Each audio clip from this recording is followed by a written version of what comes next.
This is my Heckler SL, and this is Unno, a hyperbike brand from Barcelona. Some of the finest carbon fibre mountain bikes known to man. This one is an Unno Burn, and it's going to be my first proper pedal mountain bike for quite a few years now. I've considered myself an e-biker for a while. Today, we're going to build this up, but of course, my mind got going and I've got a concept that I want to explore. Now, I call the concept the quick release frame. Now, what I mean by that is everything from this bike really should transfer onto this bike. I'm going to keep the handlebars, the stem, the fork, the wheels, rotors, cranks I can't keep because they're e-bike specific. The seat posts I can keep, the gears I can keep, the O-chain I need to swap because it's different. The shock I don't need to swap because this has got a shock and that's got a shock. But what if I want to go back to an e-bike, but I don't want to buy two bikes, I just want the same spec and I just want to swap the parts over? What could I do to make that as easy and as quick as possible? So that's what today is. I'm going to pipe this frame up with cables, all the right length, so they're ready to accept the dropper post and the rear brake, so I'll leave a hose in. And what I'll do is I'll leave the cables in this frame, hopefully bled, but I'll figure that one out. Oh man, this is a tricky one. What a faff, eh? Flipping heck. And then I can just stick the parts on when I want to, and if I can get it down to, I reckon you can get it down to maybe half an hour. So half an hour before you go riding, you can swap to your e-bike, but that's quite a tough challenge. I think once the cables and the hoses are in, it'll actually be quite quick and easy to do, but... Oh, I've got it. Let's go in. I lost it. Maybe I should check the instructions.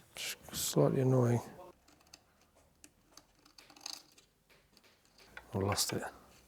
Let's see how that goes. Let's build it, see what we got.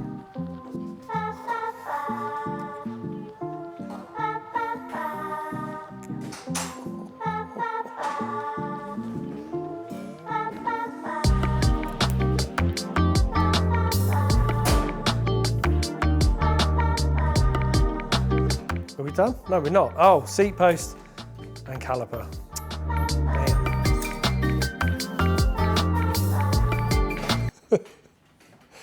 Well, this is worst case.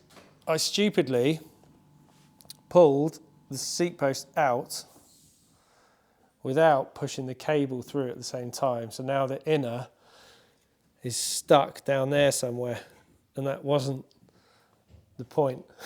It's supposed to be quick. But that is a problem for future Matt, because when I come back to this frame, I'll need to do that. Right now, I don't need to, so I'm not going to.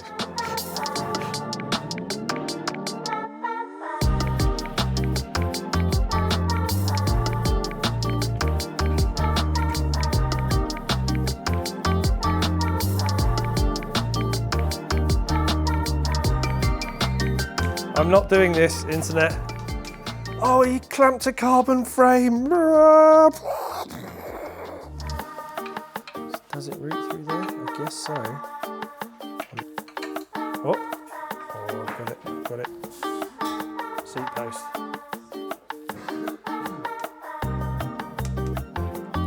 I could just miraculously upgrade to AXS seat post.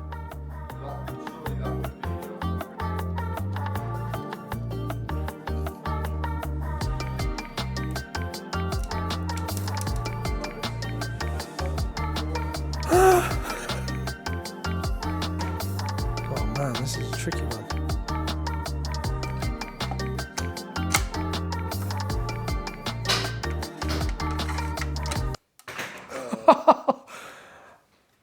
That was right at the top. Oh, I can feel it. We're good.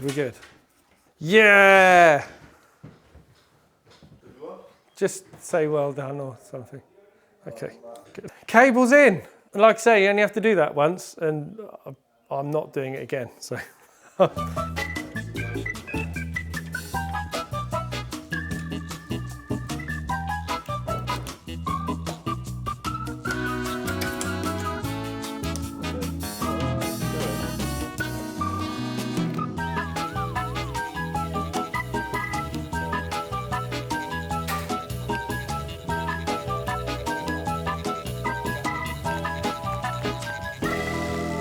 It's done. I'm a biker again.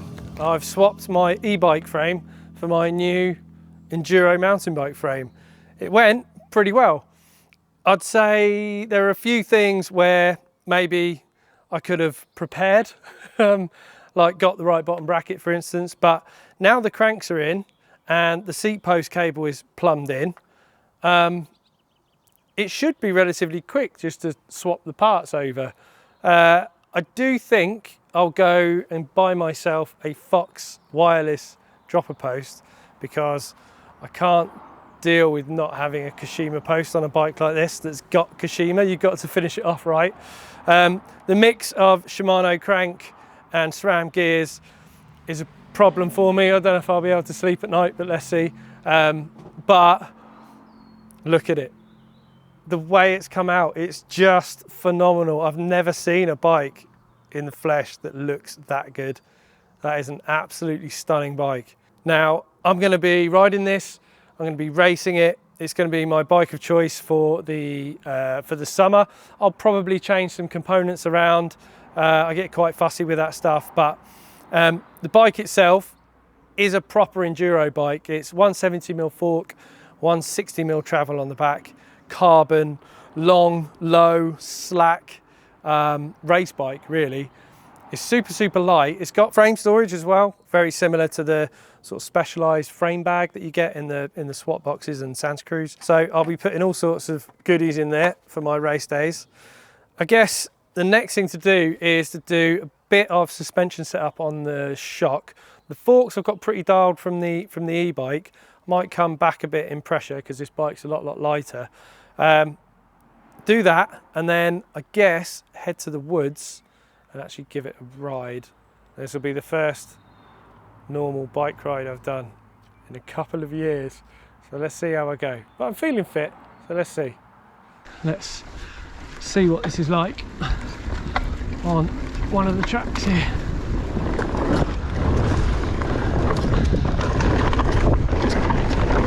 Oh.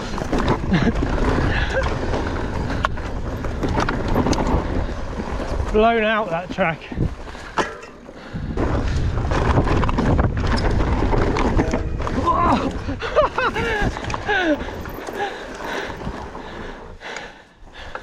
Whoa, it's so different to the e-bike. It like carries so much more speed, not as planted. So it's kind of skipping everywhere and the tires are moving around. So yeah, not as easy actually. So a couple of runs now on the bike and I wouldn't say I'm used to it. It's taking a little bit of a while to get used to, just the sheer weight of it is so light and I'm feeling like I'm not holding my line in the corners because it's just maybe just moving around a bit more than I'm used to. So need to get used to that. That track is a bit blown out, so we'll try a different one. There's definitely a few things I'm noticing. First, the rear shock feels bang on, even though I'm running it at quite high sag percentage.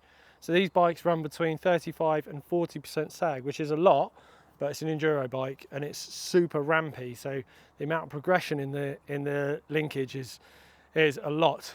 I think they're up almost 29% progressive, these bikes. So the amount of shock they push at the end of the travel versus the start is quite different. There's a lot less shock pushed at the end of the bike's travel. So the pressure in the shock can actually push against your body weight pushing the bike down. It makes the bike feel really progressive and poppy and playful. So stoked on that. Rear shock feels bang on.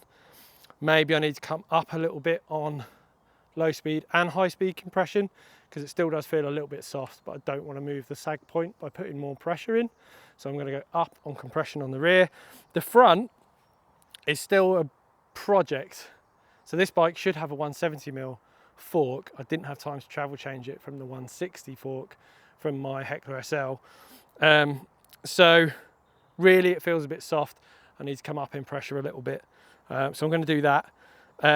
But really I need to get in the workshop and swap the air spring over to 170. It will change the geometry of the bike as well. So maybe I should have done that before, but I was too excited. Right, let's get some air in the shop in the fork.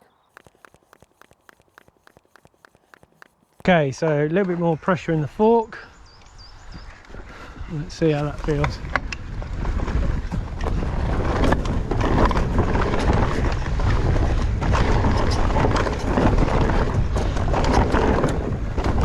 Oh, it's way better.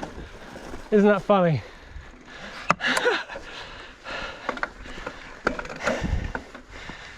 Funny what a few PSI can do. That was quite a big change there. It was 10 PSI.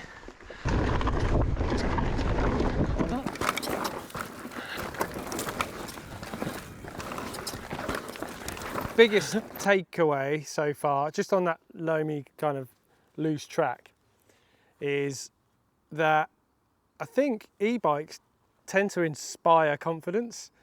You don't have to place them as accurately as you do on a lightweight enduro bike like this, because they've got so much weight, they push into the ground, they make the tyres grip because they've got weight in them in the right places.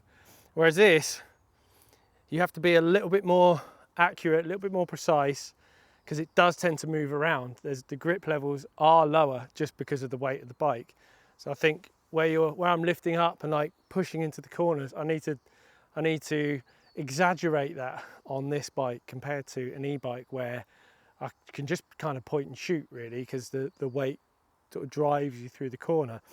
So I think that's my biggest takeaway so far. So I think let's head to the bike park, test it out on some jumps and some more like bermed corners, see what it's like in the air. That's better. Who knew?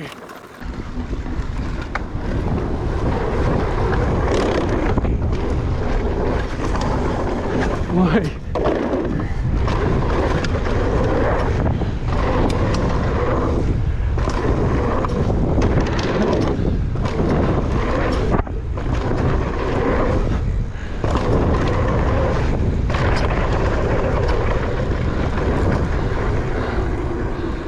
Okay. Rear shock felt a bit bucky. Not something I would have experienced in the loam track, so maybe I need to slow the rebound down a bit.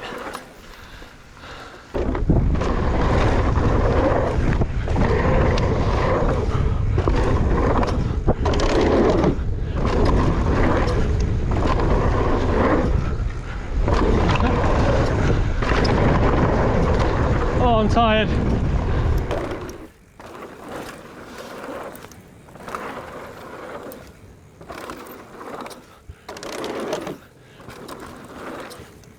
So that's my first ride out on the Unno Burn, and the first time I've ever done my quick release frame concept of moving all the parts from my e-bike to a normal enduro bike. I did say it was going to take half an hour.